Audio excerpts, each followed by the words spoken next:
sorry. இப்போ முதல் roman number 4.2ல ஃபர்ஸ்ட் ரோமன் நம்பர் வந்து ஃபைண்ட் தி கார்டினல் நம்பர்னு கேட்டிருக்காங்க. என்ன கேட்டிருக்காங்க? கார்டினல் நம்பர்னா எத்தனை எலிமெண்ட்னு எண்ணி எழுதணும். அவ்வளவுதான். எத்தனை இருக்குன்னு எண்ணி எழுதுனா அதான் அது கார்டினல் நம்பர். முதல் கேள்வி m. செட்டோட பேர் என்ன? m இந்த செட்ல எத்தனை இருக்கு? 6 இருக்கு. கவுண்ட் பண்ணணும் அவ்வளவுதான். அப்ப நம்ம ரெண்டு விதமா ஆன்சர் எழுதலாம். அதாவது cardinal number of m is equal to 6 அப்படின்னு எழுதணும். புரியுதா? கொஞ்சம் ஷார்ட்டா எழுதணும்னா இது வேற எப்படி கூட எழுதலாம்னா n of m equal to 6 ன்னு எழுதலாம். புரியுதா? Cardinal number of m is equal to 6 ன்னு எழுதலாம். கார்டினல் நம்பர் திருப்பி n of m equal to 6 answer ரெண்டு ஒண்ணு. சரி, இங்க நம்ம ஈஸியா கவுண்ட் பண்ணிட்டோம். இங்க பாருங்க s is equal to set of all leap years between 1882 and 19. leap year na enna? February 29. நாலு வருஷத்துக்கு வரும். சரி, leap year na enna? February 29.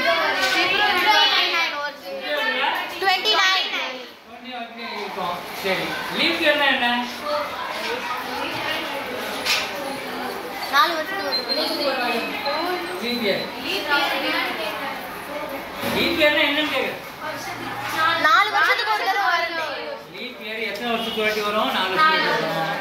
leap yearல பிப்ரவரி மாசத்துல 29 நாள் இருக்கு. ஒரு நாள் அதிகமா இருக்கும். சரி, leap year na என்ன?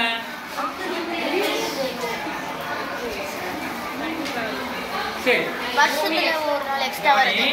வருஷத்துல ஒரு நாள் எக்ஸ்ட்ரா. ஒரு வருஷத்துல 365 டேஸ் அப்படி நம்ம கேலண்டர்ல இருக்கு. ஆனா 365 டேஸ் கிடையாது. 365 and quarter days. 365 கால். ஒரு கால் நாள் இருக்கா? அது கேலண்டர்ல வரல. அப்போ இந்த வருஷம் 360 நாள் முடிஞ்சிச்சு. எவ்வளவு நாள் எக்ஸ்ட்ரா இருக்கு? 40 டேஸ் எக்ஸ்ட்ரா. ரெண்டாவது வருஷம் ஆச்சு. இப்போ எத்தனை குவார்டர் டேஸ் இருக்கு? 2 குவார்டர் டே, அதாவது ஹாஃப் டே எக்ஸ்ட்ரா. மூணாவது வருஷம் ஆச்சு, இன்னொரு குவார்டர் டே எக்ஸ்ட்ரா வந்துச்சு. இது எவ்வளோ? 1 அதிகமா இருக்கு. நாலாவது ஒரு வருஷம் வந்துச்சு, இப்போ இன்னொரு குவார்டர் டே வந்துச்சு. எவ்வளோ? ஒரு நாள் அதிகமாகுதா? அந்த ஒரு நாளை பிப்ரவரியில் ஆட் பண்ணுறோம். புரியுதா? லீப் இயர்ல 365 நாள் இருக்காது, 366 டேஸ் இருக்கும். ஏன் அந்த ஒரு நாள் அதிகமாகுதுன்னா 4 வருஷத்துக்கு ஒரு வாட்டி அது மீந்து போகிற 4 நாள் ஆட் பண்ணிகிட்டே வந்து ஒரு நேரம் என்ன பண்ணுவாங்க? ஆட் பண்ணுவாங்க. அப்போ அந்த மாதிரி இது ரெண்டுக்கும் நடுவில் எத்தனை லீப் இயர் இருக்குன்னு கேட்குறாங்க. லீப் இயரை எப்படி கண்டுபிடிக்கலாம்? 4 வாட்டி சூப்பர். 4 ஆல டிவைட் பண்ணணும். 4 ஆல என்ன பண்ணணும்? டிவைட் பண்ணி ரிமைண்டர் வரக்கூடாது. அப்போ நம்ம முதல்ல இதை டிவைட் பண்ணி பார்க்கலாமா? 1882 டிவைட் பண்றேன் 4 ஆல. 4 1 போகாது, 18ல 4 4 16, பேலன்ஸ் 2 ஒரு 8 28, அதுல 28, பேலன்ஸ் 2ல போகாது 0.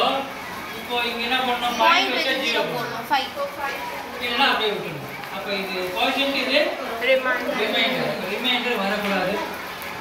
ரிமைண்டர் வந்தா என்ன கிடையாது? லீப் இயர் கிடையாது. அப்போ ரிமைண்டர் வராம இருக்கணும்னா இப்போ இதுக்கு அடுத்த வருஷம் 83 வச்சுக்கோ. இங்க எவ்வளவு வரும்? இன்னும் ஒரு நாள் எக்ஸ்ட்ரா போட்டா 3 வரும். இதுக்கு அடுத்த வருஷம் 84. அப்போ இங்க என்ன வரும்? 4 ஆல டிவைட் ஆகும்ல? ரிமைண்டர் வராது. புரியுதா?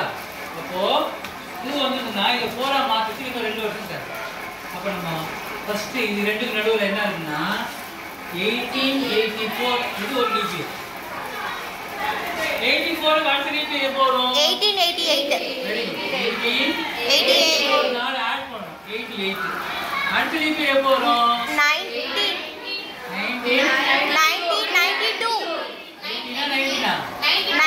1912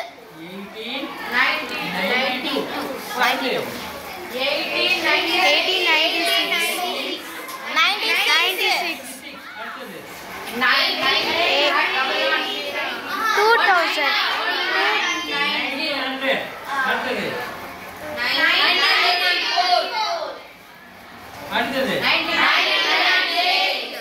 தாண்டி போயிடும். அவ்வளவுதான்.